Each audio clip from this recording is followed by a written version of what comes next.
하나님의 말씀은 출애굽기 12장 15절에서 20절까지의 말씀입니다. 구약성경 98쪽입니다.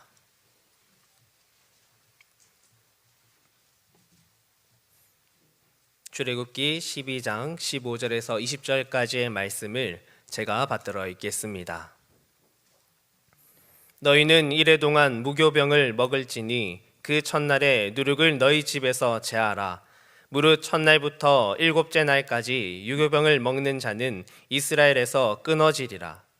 너희에게 첫날에도 성회요 일곱째 날에도 성회가 되리니 너희는 이 두 날에는 아무 일도 하지 말고 각자의 먹을 것만 갖출 것이니라. 너희는 무교절을 지키라. 이날에 내가 너희 군대를 애굽 땅에서 인도하여 내었음이니라. 그러므로 너희가 영원한 규례로 삼아 대대로 이 날을 지킬지니라. 첫째 달 그 달 열날 저녁부터 20일이 저녁까지 너희는 무교병을 먹을 것이요 이래 동안은 누룩이 너희 집에서 발견되지 아니하도록 하라.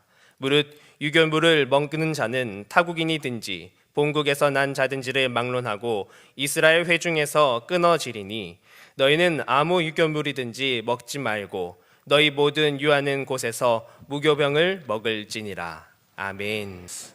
오늘은 인류의 죄를 위하여, 그 죄를 속죄하기 위하여 십자가를 지시기 위하여 예루살렘으로 우리 주님께서 올라가신 날입니다. 종려주일입니다.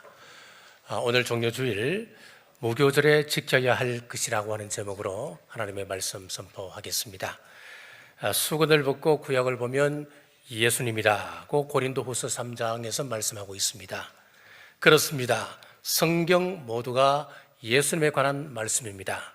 특히 절기는 모두 우리 예수님의 예표입니다. 그래서 예수님의 생애는 철저하게 7절기를 따라 움직이십니다. 6월절은 예수님의 죽으심입니다. 무교절은 예수님의 무덤의 계심입니다. 초실절은 예수님의 부활절이고, 그리고 7절절은 예수님과 성령님의 임무 교대입니다. 나팔절은 예수님의 재림입니다. 속죄일은 예수님께서 사람들의 죄를 돌아보십니다. 점검하십니다.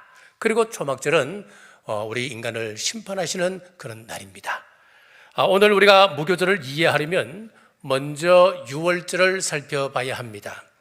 죽음의 천사가 애굽의 장자들 모두를 죽일 때에 어린 양의 피가 발라져 있는 이스라엘 집에는 아무런 일이 일어나지 않았습니다. 애굽의 온 천지에는 슬픔과 애통의 소리가 들렸습니다마는 이스라엘 백성들이 거하고 있는 고센 땅에는 사망의 곡성이 들리지가 않았습니다. 유월절 희생양이 요구되었듯이 우리도 심판을 면하기 위해서는 영적인 유월절 희생 제물이 필요합니다. 그분이 바로 흠도 점도 없으신 우리 예수 그리스도이십니다.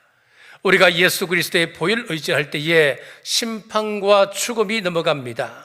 예수 그리스도의 복음이 있는 곳에 구원의 길이 있습니다. 생명의 길이 있습니다. 여러분 심령의 문설주에 예수 그리스도의 보혈이 묻어있기를 주님의 이름으로 축복합니다. 여러분 가정 문설주에 예수 그리스도의 보혈의 피가 묻어있기를 주의 이름으로 축복합니다. 자, 6월절 다음 날부터 시작해서 일주일 동안을 무교절이라 그랬습니다. 첫째, 무교절의 원어적 의미입니다. 출애굽기 14장 27절입니다. 여호와께서 애굽 사람들을 바다 가운데 엎으시니, 자, 무교절은 장사 지낸다라고 하는 의미를 가지고 있습니다. 홍해를 건넌 절기를 기념하는 절기가 되는 것이지요. 뒤에서는 애굽의 군대가 밀어옵니다. 그리고 앞에는 홍해가 가로막혀 있습니다. 진퇴양난이지요. 지금 이스라엘에게 이 홍해는 죽음의 바다입니다. 무덤을 상징합니다. 홍해에 들어가는 것은 나를 장례시키는 것과 같은 것입니다. 그래서 신약 고린도전서 10장 2절에 보면 사도 바울은 모세에게 속하여 구름과 바다에서 세례를 받고 홍해 건넌 것을 세례다라고 해석을 했습니다. 세례는 내가 죽는 것입니다. 세례가 얼마나 우리 신앙에서 중요한 것입니까? 이후로는 내가 죽고 예수님께서 살아계십니다. 이것 고백하는 것이 우리가 받는 세례입니다. 그리고 묻어두다라고 하는 의미도 있습니다. 무교절에는 누룩 없는 떡을 셋으로 떼어서 그것을 먹게 되는데, 먹을 때는 반드시 손으로 찢어 먹었습니다. 그리고 그 무교병이 남아있을 경우에는 땅을 파고 묻어두었습니다. 그리고 3일 후에 다시 꺼내어 그 떡을 먹었습니다. 자, 이것은 무덤 속에 계실 우리 예수님, 3일 동안 무덤 속에 계실 예수님을 예표하고 있습니다. 당시 유대사회 장례 예법은 3일장 내지 5일장이었습니다. 우리와 똑같습니다. 이 장례 예법을 따르면 우리 예수님께서 십자가에 못 박혀 돌아가신 후 3일 만에 부활하셔야 되는데, 3일장을 치른다면, 5일장을 치른다면 무덤 속에서 부활하시는 것이 아니고 무덤 속에 들어가시기 전에 부활하시는 것입니다. 부활하신 후 3일 만에 부활하시려면 무덤 속에 들어갈 수가 없는 것이지요. 그리고 유대사회에서 이 안식일이 얼마나 중요한가 하면 시체가 밖에 있으면 안 되었습니다.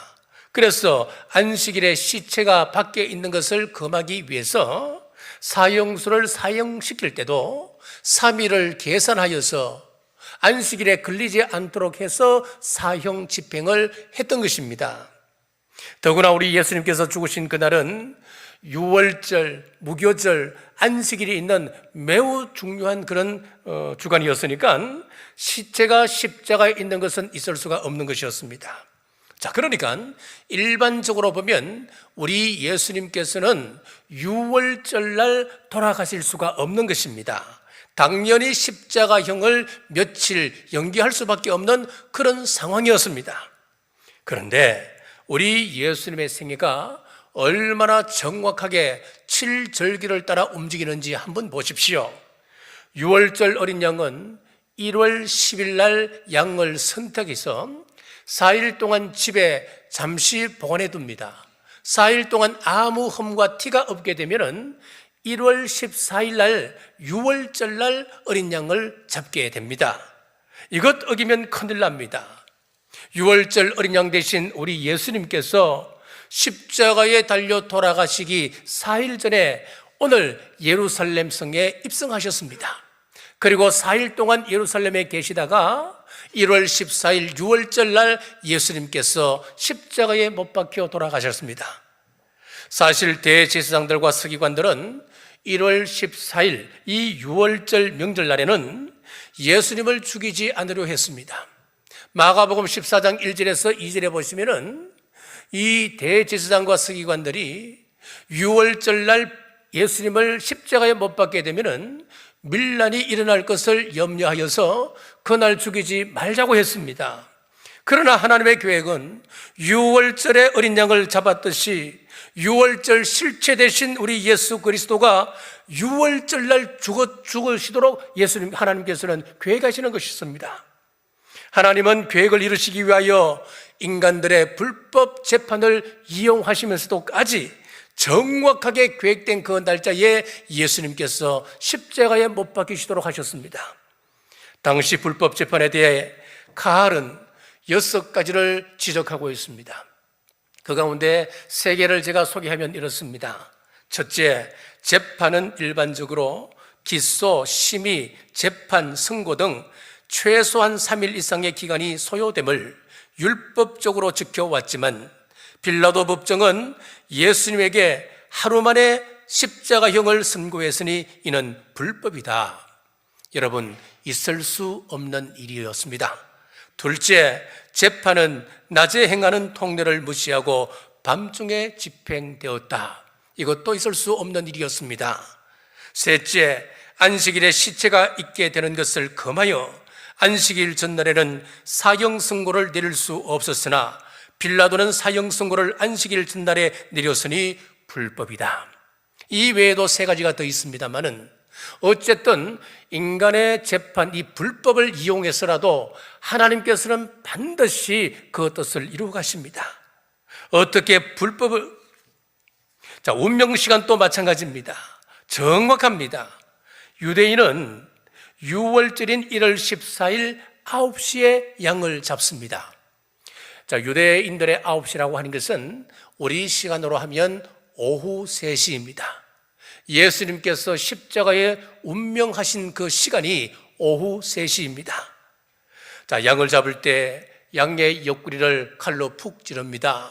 그러면 양은 울음소리도 내지 않고 그냥 선체로 자기 몸에서 피가 쭉쭉쭉 다 빠집니다. 다 빠지고 나면 갑자기 푹 쓰러지고 그냥 죽고 마는 것입니다. 이것은 로마 병정이 예수님의 옆구리에 창을 찌름으로 이 예언의 말씀이 성취가 됩니다. 자, 그리고 출애굽기 12장 46절에 보면 뼈도 꺾지 말지며라고 예언하고 있습니다. 자, 다른 절기에 잡은 양들은 전부 다 뼈를 꺾어서 그 고기를 먹습니다만은 유월절 어린 양의 뼈는 절대로 뼈를 꺾지 않습니다. 요한복음 19장 32절에서 36절에 군인들이 가서 예수와 함께 못 박힌 첫째 사람과 또 다른 사람의 다리를 꺾고 예수께 이르러서는 이미 죽으신 것을 보고 다리를 꺾지 아니하고 쭉 지나가서 이 일이 일어난 것은 그 뼈가 하나도 꺾이지 아니하리라 한 성경을 응하게 하려 함이라. 함께 달린 2명의 강도들이 있었습니다. 그 강도들의 뼈를 꺾었습니다. 다리를 꺾었습니다. 그러나 예수님은 꺾지 않았다 그랬습니다. 시편 34편 2절에 보니까 그의 모든 뼈를 보호하시며 그 중에서 하나도 꺾이지 아니하도다. 우리 구약의 예언이 우리 예수님에게 정확하게 성취가 되었습니다. 보통 십자가 위에 달린 사람은 한 3일 동안 살아있다고 이야기합니다. 시름시름 앓다가 고통당하다가 그렇게 돌아가는 것이 죽는 것이 십자가형입니다. 그래서 십자가형이 그렇게 무서운 형벌인 것입니다. 그런데 유대인들은 지금 안식일이 임박했습니다. 안식일이 임박했기 때문에 지금 마음이 막 급한 거예요. 예수님께서 몇 시에 운명하셨다 그랬습니까? 오후 3시에 운명하셨지요. 그러면 유대인들이 이야기하는 안식일은 언제부터 시작하느냐 하면은 우리 시간으로 금요일 오후 6시부터 시작입니다. 예수님께서 운명하시고 안식일 시작까지는 3시간밖에 남지 않는 거예요. 그러니까 이 유대인들이 빌라도에게 요청하기를 지금 예수님과 함께 달려있는 2명의 그 강도들 빨리 좀 죽여야 된다는 거예요. 그래서 뼈를 꺾어서 죽이자는 겁니다. 그래서 로마 군병들이 예수님과 함께 달렸던 2명의 그 십자가형을 받는 사람들 다리에 뼈를 꺾어서 죽입니다. 그리고 예수님의 뼈도 꺾으려고 다가가니까 예수님은 이미 운명하셨습니다. 그래서 로마 군병들이 예수님의 옆구리에 창을 찌름으로 그 죽음을 확인만 하는 것이었습니다. 자, 예수님께서 운명하신 후 유대인들이 시체를 치워달라고 또 요구를 하지요. 때마침 아리마대 요셉이 빌라도를 찾아가서 자신이 예수님의 시신을 수습하겠다고 요청을 했습니다. 사실 이것은 아리마대 요셉가 자신의 목숨을 내어놓고 요구하는 것이었습니다. 그런데 놀라운 것은 빌라도가 즉시 예수님의 시신을 내어주는 것이었습니다. 왜냐하면 유대인의 안식일이 가까웠기 때문이었습니다. 예수님의 장사는 이처럼 하나님의 섭리하에서 놀랍도록 정확하게 절기를 따라 이루어졌습니다. 우연이란 말하지 마십시오. 예언의 성취입니다. 구약의 절기를 따라 한치의 오차도 없이 정확하게 이루어져 갔습니다. 이처럼 하나님은 우리에게 주신 모든 약속도 세세히 이루심을 여러분 믿으시고 감사할 수 있는 우리 모두 되시길 주님의 이름으로 축복합니다. 둘째, 처소에는 누룩이 있으면 안 됩니다. 출애굽기 12장 15절 말씀입니다. 너희는 이래 동안 무교병을 먹을지니 그 첫날에는 누룩을 너희 집에서 제하라. 집안에 누룩을 제하라 그랬습니다. 본문에서 이 누룩이라고 하는 것은 죄악을 이야기합니다. 집안에 누룩이 없도록 하라고 하는 것은 죄에 대한 철저한 경계를 말하고 있습니다. 우리 집안에 죄가 없습니까? 나만이 알고 있는 엄밀한 죄를 감추고 있는 것 있지 않습니까? 자, 특히 이단에 대해서 여러분 주의하셔야 됩니다. 우리가 이단에 속아 넘어간다. 그것은 죄 중에 죄입니다. 자, 죄에 대한 철저한 경계를 말하고 있는데 우리 자녀들, 우리 남편들, 우리 아내들 이 가운데 여러분 이 이단에 혹시 넘어가서 이단에 속고 있는 사람은 아니 계신지요? 살펴보셔야 됩니다. 요즘 이단을 보면 여러 종교를 혼합합니다. 불교의 깨우침, 천도교의 인내천, 우리 기독교의 성령 강림 이런 것들을 전부 다 혼합해서 혼합 종교를 만들어 버립니다. 그래서 교주들을 보면은 대부분 무당과 비슷한 사람들입니다. 그 사람에게 이것 저것 온갖 사상들이 들어가니까 마음이 막 부풀어지는 거예요. 교만해지는 거예요. 누룩을 밀가루에 넣으면 부피가 굉장히 크게 부풀어 오릅니다만은 무게는 변하지 않습니다. 이처럼 죄도 그 사람을 부풀게 만듭니다. 교만하게 만들어 버립니다. 죄는 보통 네 가지 채 있는 척합니다. 잘난 척합니다. 가진 척합니다. 아는 척합니다. 그리고 있는 체합니다. 그래서 어떤 교주는 자기는 우주의 칙사로 보냄받았다. 아주 큰 체합니다. 나는 우주의 모든 원리를 꿰뚫고 있다. 아는 체합니다.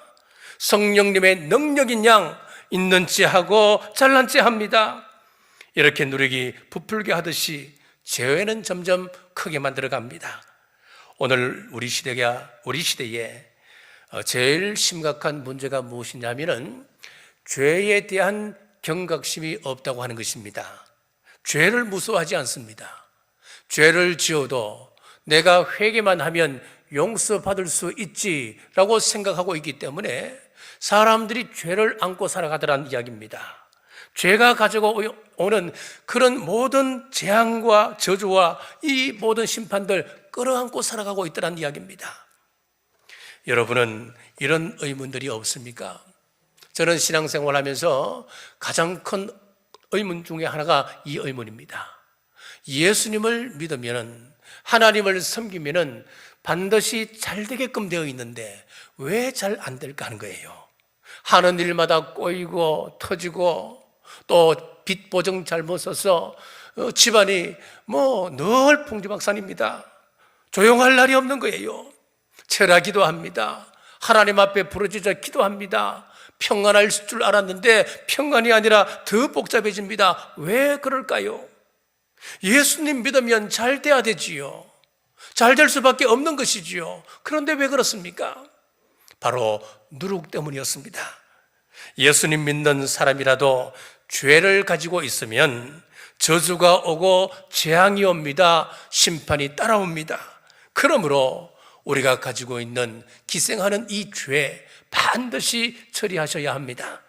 다윗처럼 죄 문제를 놓고 침성이 젖도록, 그리고 눈이 짓물을 정도로 하나님 앞에 통회하고 자복하면 해결 안 될 문제가 없습니다. 그리고 주위에 있는 누룩도 제거해야 합니다. 출애굽기 13장 7절 말씀입니다. 이래 동안에는 무교병을 먹고 유교병을 내게 보이지 아니하게 하며 내 땅에서 누룩을 내게 보이지 아니하게 하라. 사람은 누구나 다 주위 환경 영향에 민감하게 반응을 하게 됩니다. 영향을 받게 된다 이 말이지요. 특히 죄에 대해서는 더욱 그렇습니다. 그러므로 주위 환경에서 죄악의 요소들을 제거하여 죄에 대해서 철저하게 경계하는 것이 중요합니다. 시편 1편에 보면 복 있는 사람이라고 하는 것을 정의합니다. 복 있는 사람이 어떤 사람이었습니까? 악인의 꾀를 쫓지 아니하고 죄인의 길에 서지 아니하고 오만한 자의 자리에 앉지 않는 사람, 그 사람이 바로 복 있는 사람이다 라고 이야기하는 것입니다. 근원적으로 우리가 죄를 차단해 간다고 하는 거예요. 복 있는 사람은 근원적으로 내가 어디 가야 할지, 내가 어디에 앉아야 할지 그거 잘 구분하는 사람이라는 거예요. 그러므로 할 수만 있다면 죄악이 있는 곳에는 가지 아니하고 악인들과 동행하지 말아야 죄악으로부터 자신을 지킬 수가 있는 것입니다. 죄악이 얼마나 무서우냐 하면은 이것이 얼마나 무섭기에 처음에는 집안에서 누룩을 제하라 했다가 좀 더 확대하여서 주변에 누룩까지 제하라 그렇게 이야기했겠습니까? 누룩이 발견되면 그 사람은 이스라엘에게서 끊어진다, 하나님의 도우심이 사라진다라고 말씀하고 있기 때문에 그렇습니다. 죄가 얼마나 무서우냐면 하나님께서 정성을 다하여 빚어 만드신 아담까지도 에덴 동산에서 쫓아냅니다. 죄 때문이었습니다. 하나님의 사랑하는 독생자 예수 그리스도를 이 땅에 보내셔서 대신 저주를 받게 해야 죄의 문제를 해결할 수 있을 만큼 이 죄라고 하는 것은 독성이 지독한 것입니다. 그런데 우리 사람이 이 지독한 독성이 있는 죄를 그냥 끌어안고 살더라는 거예요. 우리 가슴 속에 기생시키며 살아가고 있다고 하는 것입니다. 어떤 사람은 그럽니다. 자신의 의지를 과대평가하여서 나는 어떤 상황 속에서도 죄를 이길 수 있어, 나는 어떤 형편 속에서도 죄를 짓지 않을 자신이 있어 라고 장담을 합니다. 그러나 그것은 큰 착각입니다. 환경에 안 넘어갈 사람 거의 없습니다. 본래 죄를 몰랐던 아담과 하와도 죄에 넘어가는데 우리는 근원적으로 죄를 가지고 태어난 사람들인데 두말할 필요가 없는 것이지요. 다윗을 보십시오. 다윗이 얼마나 영적으로 탁월한 그런 사람이었습니까? 그런데 한순간에 넘어가는 것입니다. 범죄한 사람들의 이야기를 들어보면 대부분 타락한 주위 환경에 영향을 받았음을 알 수가 있습니다. 그래서 종종 이런 말을 듣곤 합니다. 내가 친구 잘못 만났어. 그런 이야기를 듣죠. 맞는 말입니다. 그러므로 우리는 주변에 도사리고 있는 누룩, 죄악의 요소들을 철저히 제거해야 합니다. 할 수만 있다면 죄악이 있는 곳은 멀리 하셔야 자신을 지켜낼 수 있습니다. 우리 예수님께서 주의하라고 하셨던 누룩이 있습니다. 첫 번째 누룩은 바리새인들의 누룩이었습니다. 이것은 위선과 외식주의입니다. 두 번째는 사두개인의 누룩을 주의하라 그랬습니다. 사두개인들은 천사도 부인했습니다. 영도 부정했습니다. 내세도 없다고 했습니다. 요즘 말로 하면 종교다원주의를 이야기합니다. 지옥은 문학 작품 속에 나오는 이야기다. 만약에 지옥을 이야기하지 않는다면 이 세상은 범죄자들 소굴이 될 수밖에 없을 것이다. 그 사람들을 좀 일깨워주기 위해서, 사회 질서를 위해서 지옥이라고 하는 것을 우리가 문학작품처럼 만들었다, 그렇게 이야기하는 거예요. 천국은 예수쟁이들이 하는 이야기야. 천국은 상상 속에 있는 공간일 뿐이야. 실제로는 없는 것이야. 종교다원주의들이 이야기합니다. 헤롯의 누룩은 세속적이고 타협적인 삶, 혼합주의를 이야기합니다. 이런 누룩이 있는 사람들 옆에 가면 같이 동화되어져 버립니다. 금방 바이러스가 확산되어져 버리는 것입니다. 그래서 우리 주님은 누룩을 주의하라 했습니다. 만약에 이런 누룩을 가지고 봉사한다고 하면 그것은 하나님을 섬기는 것이 아닙니다. 악한 누룩을 확산시키는 것이기에 우리 하나님 기뻐하시지 않을 것입니다. 집에도 내 주위에도 누룩을 멀리하는 우리 모두 될 수 있도록 주님의 이름으로 축복합니다. 세 번째, 이것을 우리가 거하는 모든 곳에서 지켜야 합니다. 출애굽기 12장 20절입니다. 너희는 아무 유교물이든지 먹지 말고 너희 모든 유하는 곳에서 무교병을 먹을지니라. 자, 우리가 유월절을 경험함으로 구원받았습니다. 자, 이제 구원받았으니까 끝이다, 그렇게 생각한다면 구원팝니다. 너희 모든 유하는 곳이라고 하는 것은 무교들을 지켰던, 처음 지켰던 애굽에서뿐만 아니라 이제 곧 가나안 땅을 떠나갑니다. 가나안을 향하여 나아갑니다. 40일 동안 광야에서 지나야 되는데 그 광야에서도, 그리고 광야를 지나서 가나안 땅에 정착해야 되는데 정착해야 될 그 가나안 땅에서도 어디서든지 무교절 규례를 지킬 때는 반드시 무교병을 먹으라고 하는 것입니다. 우리 예수님께서 말씀하십니다. 요한복음 6장 35절입니다. 예수께서 이르시되 나는 생명의 떡이니 내게 오는 자는 결코 줄이지 아니할 터이요 나를 믿는 자는 영원히 목마르지 아니하리라. 요한복음 6장 51절입니다. 나는 하늘로서 내려온 살아있는 떡이니 사람이 이 떡을 먹으면 영생하리라. 내가 줄 떡은 곧 세상의 생명을 위한 내 살이니라 하시니라. 우리 예수 그리스도가 무교병 되십니다. 이 떡을 먹으면 영생하리라 말씀하고 있습니다. 그리스도인의 삶이라고 하는 것은 예수 그리스도를 먹는 삶입니다. 자, 여러분, 사람은 무슨 힘으로 사는 줄 아십니까? 사람이 굉장히 철학적이고 심미적이고 그런 것 같은데 사람 별 것 없습니다. 한 3일만 굶겨 보십시오. 어떤 것이든 먹으려 할 것입니다. 그러니까 오죽했으면 선비도 3일 굶으면 옆집 담을 넘는다 그 말이 나왔겠습니까? 예를 들어 3일 한번 금식해 보십시오. 3일 금식해 보면 뭔가 좀 신령해지고 좀 고상해지고 그러면 좋은데 그런 것이 아니고 눈앞에서 뭐가 지나갑니까? 짜장면 꽃벽이 휙 지나가는 거예요, 여러분. 별것 아니라는 이야기예요. 무슨 이야기냐면은 사람은 밥 힘으로 사는 거예요. 그럼 성도들이 영적으로 힘이 없는 이유가 분명해지는 것 아니겠습니까? 우리 육신에 양식이 없으면 그 사람이 굶어 죽는 것처럼 영적으로 힘이 없다고 하는 것은 영적인 양식을 먹지 않아서 그런 거예요. 무교병이신 예수 그리스도를 섭취하지 않아서 그렇습니다. 예수님은 말씀이 육신이 되신 분이십니다. 예수님은 말씀 그 자체이십니다. 예수님을 먹는다고 하는 것은 곧 말씀을 먹는 것입니다. 사랑하는 여러분, 예수님의 말씀, 하나님의 말씀을 섭취함으로 여러분이 영적으로 건강하셔서 영적인 힘을 가지시고 어떤 곳에서든 거룩한 삶 살아갈 수 있는 우리 모두 되시길 주님의 이름으로 축복합니다. 말씀을 맺겠습니다. 우리는 유월절을 경험함으로 구원받았습니다.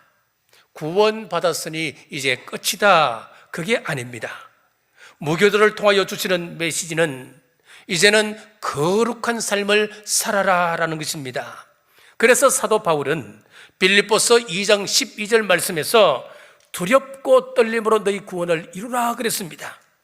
교회에서뿐만 아니라 여러분 교회를 떠나서 여러분 가정에서, 직장에서, 아니면은 불신자들과 함께하는 회식 자리에서, 또 믿음의 사람들이 모이는 기도의 장소이든 때와 장소를 가리지 말고 누룩을 제하라, 경건하고 거룩한 삶을 살아가라 라고 하는 것입니다. 사랑하는 여러분, 말씀 안에서 깨끗한 삶 살아가시길 주님의 이름으로 축복합니다. 어느 곳에 어디에 거하시든 여러분들은 죄를 멀리하는 삶 살아가시길 주님의 이름으로 축복합니다. 하나님 허락하신 삶의 터전에서 거룩한 삶 살아가시는 우리 남부교회 모든 성도님들 되시길 주님의 이름으로 축복합니다. 기도하겠습니다. 아버지 하나님, 오늘 무기절 속에 숨어있는 하나님의 사랑을 나누게 하심 감사합니다. 그리스도인이라 하지만은 거룩한 삶과는 무관한 누룩과 같은 삶을 살았습니다. 빛과 소금의 역할을 감당치 못하고 살아갔습니다. 이후에 우리 삶은 죄로부터 철저하게 구별함으로써 거룩하신 하나님의 백성으로서의 합당한 삶을 살아가는 저희들이 되게 하옵소서. 다시 오실 예수님 이름으로 간절히 기도드리옵나이다. 아멘.